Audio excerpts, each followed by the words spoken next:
মাদ্রাসাতুল খানা উদ্যোগে আয়োজিত ওয়াজ মাহফিল হালকা জিকিরের সম্মানিত সভাপতি মুআজ্জাজ ও মুকাররম হযরত উলামায়ে কেরাম মুরব্বিয়ান আযম প্রাণপ্রিয় যুবক ভাইয়েরা স্নেহের ছোট ভাইয়েরা পর্দার অন্তরালে মা ও বোনেরা আল্লাহ রাব্বুল আলামিনের দরবারে লাখ কোটি শুকর যে মহান রব্বুল আলামিন আজকের মাহফিলের শেষ অধিবেশনে আমাদেরকে বসার তৌফিক দান করেছেন।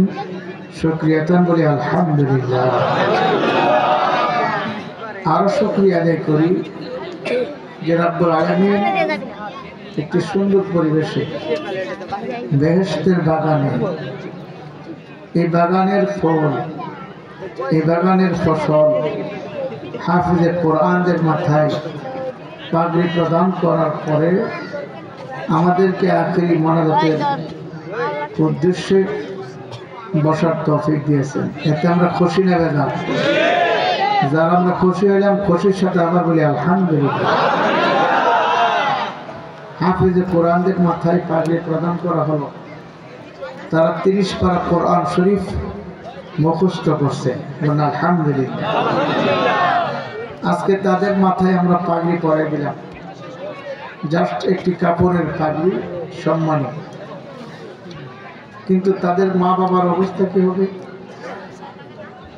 আমাদের নবী মুহাম্মদুর রাসূলুল্লাহ সাল্লাল্লাহু আলাইহি ওয়াসাল্লাম বলেছেন, হাফিজে কোরআনদের পিতা মাতার মাথার উপরে রব্বুল আলামিন নিজের কুদরতি হাতে হাসরের ময়দানে নূরের মুকুট পরাই দেবে।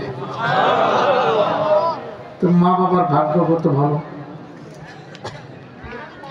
যাদের ছেলেরা আজকে হাফেজে কোরআন হয়েছে, তাদের পিতা মাতা কত বড় সৌভাগ্যবান। সবার নসিবে তো হয় না, 100 ছাত্র এক দোকানে ভর্তি হয়ে সবাই হাফেজ হতে পারে না। আল্লাহ তাআলা যার সিনাকে কোরআন হেফাজতের জন্য, সংরক্ষণের জন্য কবুল করেন, তার সিনার মধ্যেই কোরআন শরীফ সংরক্ষিত হয়, ঠিক না? আর যার সিনাকে আল্লাহ কবুল করেন না, সে শত চেষ্টা করেও পারে না, ঠিক না বেটি? আজকে দেখেন সারা পৃথিবীর মানচিত্রে বাংলাদেশ একটা ছোট্ট দেশ। এই দেশটা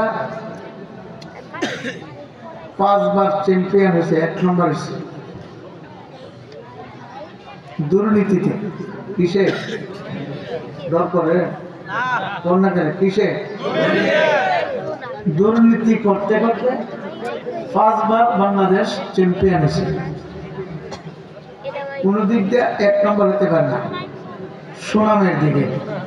কিন্তু আল্লাহ কোরআন এমন এক মহাগ্রন্থ কোরআন, এই কোরআনের পাখিরা বাংলাদেশের ভিতরে নাই, বিশ্বের 123টা রাষ্ট্রের হেফজ প্রতিযোগিতায় বাংলাদেশের ছাত্র 1 নম্বর স্থান করছে।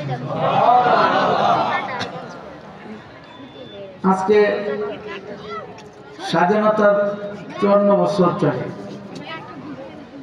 স্বাধীনতার 54 বছরের ভিতরে বাংলাদেশে কোন খেলোয়াড়, কোন টিম 1 নম্বর স্থান আনতে পারেনি।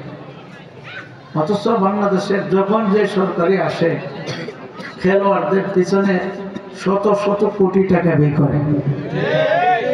1-2 কোটি না, শত শত কোটি।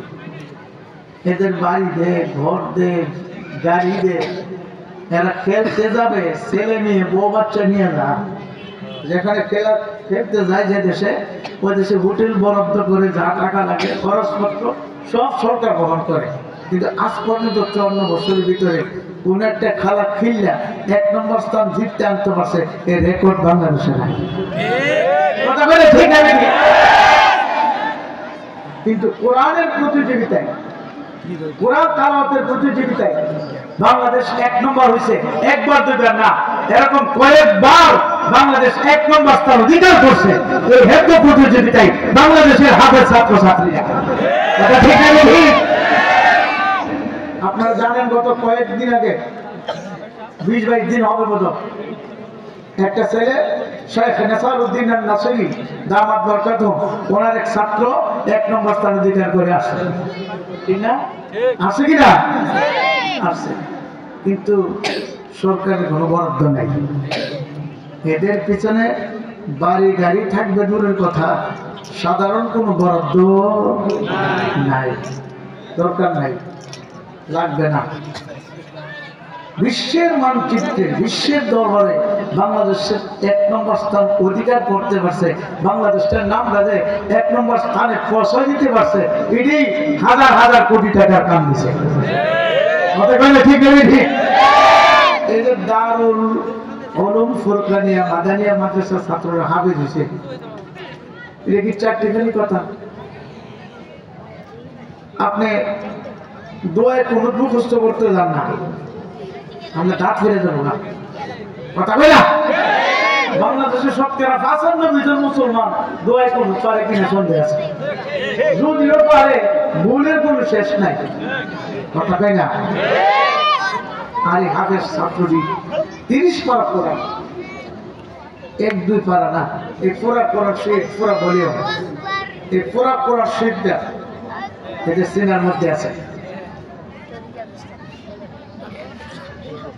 বল হুয়া কোরআন মাজিদ ফি লাওহিল মাহফুজ।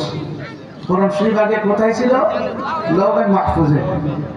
কিতাবে লেখছে এক একটা হাফেজে কোরআনের সিনা এক একটা লাওহে মাহফুজ। সুবহানাল্লাহ। কাউকে কয়ে আজকে আমি যাই লেখা কয়ে সুবহানাল্লাহ কইতে এমন কেন ডর করে, জোরে বেতার না